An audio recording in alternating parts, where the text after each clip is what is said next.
Chhaava movie को जो भी सनातनी देखता है उसका खून खौल जाता है।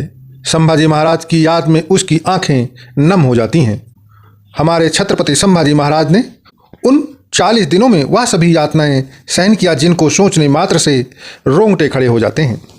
राक्षस औरंगजेब और मुगल सेना ने हमारे छत्रपति संभाजी महाराज को तोड़ने और झुकाने के लिए वह सब 40 दिनों में किया जो वह कर सकते थे, पर ना तो हमारे छत्रपति संभाजी महाराज झुके और ना ही सनातन धर्म को झुकने दिया, जिसे आज 40 मिनट भी हम सहन नहीं कर सकते हैं। आज के प्रदर्शन के माध्यम से हम जानेंगे कि धर्मवीर छत्रपति संभाजी महाराज की मृत्यु का बदला कैसे लिया गया और किसने लिया। मित्रों, छत्रपति संभाजी की हत्या के बाद औरंगजेब के सेनापति जुल्फिकार खान ने रायगढ़ पर कब्जा कर लिया। छत्रपति संभाजी की पत्नी येसुबाई और उनके पुत्र को भी कैद करके बंदी खाने में डाल दिया, जिसके बाद छत्रपति संभाजी महाराज के छोटे भाई राजा रामजी महाराज छत्रपति के पद पर विभूषित हुए। छत्रपति संभाजी महाराज को औरंगजेब ने 40 दिवस तक भयंकर यातनाएं देकर अंत में उन्हें मार दिया था। इस हाहाकारी मृत्यु ने मराठाओं के सीनों में आग लगा दी थी। उनके सारे मतभेद खत्म हो गए और सिर्फ सभी मराठा का एक ही लक्ष्य रह गया और वह था राक्षस औरंगजेब का सर्वनाश। संगमेश्वर के किले में जब सूरवीर छत्रपति संभाजी अपने 200 साथियों के साथ औरंगजेब के सिपाहसालार मुकर्रम खान के 10,000 मुगल सिपाहियों के साथ जंग लड़ रहे थे, उस समय छत्रपति संभाजी के साथ एक और बहादुर योद्धा अपनी जान की बाजी लगा रहा था, जिसका नाम था मालोजी घोरपड़े। छत्रपति संभाजी के साथ लड़ते हुए मालोजी घोरपड़े भी वीरगति को प्राप्त हो गए और मालोजी घोरपड़े के पुत्र संताजी घोरपड़े ने ही अपने युद्ध अभियानों से औरंगजेब की नाक काट डाली और औरंगजेब को इतिहास में भगोड़ा भी साबित कर दिया। संताजी घोरपड़े के साथ एक और वीर मराठा थे, जिसका नाम था धनाजी जाधव। औरंगजेब को यकीन था कि छत्रपति संभाजी की हत्या के उपरांत मराठाओं का मनोबल टूट जाएगा, लेकिन हुआ उसके उलट। लेकिन वो उस वक्त हैरान हो गया जब तुलापुर में अचानक संताजी और धनाजी ने हमला कर दिया। औरंगजेब ने लाखों की सेना के साथ महाराष्ट्र के तुलापुर नामक जगह पर अपना डेरा डाले बैठा हुआ था। यह वही जगह थी जहां पर औरंगजेब ने छत्रपति संभाजी महाराज की क्रूरता के साथ हत्या किया था। गुरिल्ला युद्ध में पारंगत संताजी 2000 मराठा सैनिकों के साथ औरंगजेब की सेना पर ऐसे टूटते हैं जैसे भेड़ और बकरियों के बीच में कोई खूंखार बब्बर शेर हमला किया हो। संताजी ने अपने साथियों के साथ गाजर मूली की तरह मुगलों को काटना प्रारंभ कर दिया। इस युद्ध का वर्णन करते हुए मुगलिया इतिहासकार काफी खान लिखता है कि तुलापुर की जंग के बाद संताजी की दहशत मुगलिया सैनिकों के दिलों में घर कर गई।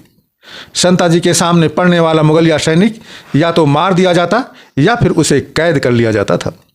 आखिर में हालात यह हो गए कि संताजी का नाम सुनते ही मुगल सेना में भगदड़ मच जाती थी। तुलापुर में संताजी के मराठाओं के अचानक हमले से मुगल जोर जोर से चिल्लाने लगे, हुजूर मराठे आ गए, मराठे आ गए। एक तरफ पूरी मुगल सेना औरंगजेब की जान बचाने की कोशिश में लगी हुई थी तो दूसरी तरफ मराठे मुगलियों को लाश के ढेर बना रहे थे। मराठे मुगल छावनी के अंदर घुस गए। इतना कत्लेआम हुआ कि औरंगजेब अपनी जान बचाकर वहां से भाग गया। औरंगजेब की जान तो बच गई, लेकिन पूरे मुगल साम्राज्य की नाक कट गई और औरंगजेब पर भगोड़ा होने का ठप्पा लग गया। मराठे औरंगजेब के कैंप के ऊपर लगे 2 सोने के कलश काटकर सिंहगढ़ किले की ओर लौट आए। अगले दिन जब सुबह हुई तो औरंगजेब मुगलों की मौत का मंजर देखकर हैरान रह गया और कहने लगा, या अल्लाह, किस मिट्टी के बने हैं यह मराठे? या ना थकते हैं ना झुकते हैं और ना ही ये पीछे हटते हैं। इन्हें मिटाते मिटाते कहीं हम ना मिट जाएं। औरंगजेब इस दुख भरे हादसे से पूरी उम्र बाहर नहीं आ पाया था। इस घटना के 2 दिन बाद ही संताजी ने रायगढ़ किले पर हमला बोल दिया। छत्रपति संभाजी की पत्नी येसुबाई को कैद करने वाले मुगल सरदार जुल्फिकार खान ने यहाँ पहले ही घेरा बनाया हुआ था। मराठों ने जुल्फिकार की सेना को काटकर रायगढ़ किले पर भी कत्लेआम मचा दिया और मुगलों की बेशकीमती खजाना, घोड़ा और 5 हाथी अपने साथ पकड़कर पन्हारा लेकर आए। इस तरह कई गोरिल्ला युद्धों में मुगल सेना का मनोबल तोड़कर रख दिया। मराठों को जब भी मौका मिलता वह मुगल सेना को चीर कर रख देते। अब बारी थी मुकर्रम खान की, जिसने छत्रपति संभाजी महाराज को छल और धोखे से कैद किया था। 50,000 रुपये इनाम देते हुए मुकर्रम खान को औरंगजेब ने महाराष्ट्र के कोल्हापुर और कोंकण प्रांत का सूबेदार नियुक्त किया था। मराठों ने यह प्रण लिया था कि चाहे कुछ भी हो जाए पर उस मुकर्रम खान को जिंदा नहीं छोड़ना है, और दिसंबर सन 1689 को मराठाओं ने मुकर्रम खान की विशाल सेना को घेर कर मुगलों को गाजर और मूली की तरह तोड़ना शुरू कर दिया। इस घनघोर युद्ध में अब संताजी घोरपड़े ने मुकर्रम खान को दौड़ा दौड़ा कर मारा। खून से लथपथ पड़े मुकर्रम खान की यह दुर्दशा देखकर मुगल सेना उसे जंगलों में लेकर भाग गई, पर मराठाओं के द्वारा दिए गए घावों से मुकर्रम खान जंगल में तड़प तड़प कर मर गया। मुकर्रम खान को मारकर मराठों ने छत्रपति संभाजी महाराज की मृत्यु का बदला तो ले लिया। संताजी घोरपड़े के साहस और शौर्य पर खुश होकर सन 1691 को छत्रपति राजा राम महाराज ने उन्हें मराठा साम्राज्य का सरसेनापति घोषित किया। सरसेनापति बनते ही संताजी ने अपना पहला निशाना मुगल सल्तनत को बनाया और अपने साथ 15 से 20,000 मराठा का लश्कर लेकर औरंगजेब की मुगल सल्तनत में भयंकर तबाही मचा दी। कृष्णा नदी पार कर्नाटक जैसे एक के बाद एक मुगल इलाकों में मराठा साम्राज्य के जीत का डंका बजाया जाने लगा। औरंगजेब मराठों के डर से सह्याद्री के पर्वतों में इधर से उधर लगातार भगता रहा।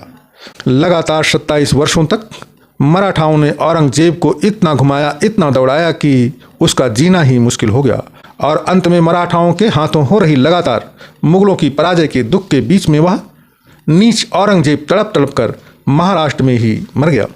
तो साथियों, हमारे राष्ट्र भारतवर्ष की धरती पर एक से बढ़कर एक वीर पैदा हुए हैं, लेकिन दुर्भाग्य की बात यह है कि उन वीरों के बारे में आज हम में से अधिकतर लोगों को पता ही नहीं है, और पता हो भी कैसे। हमारे पाठ्य पुस्तकों में उनका नाम ही नहीं है, और आज के 25-30 वर्ष पहले जिनके नाम हुआ करते भी थे उनको भी अब निकाल दिया गया है।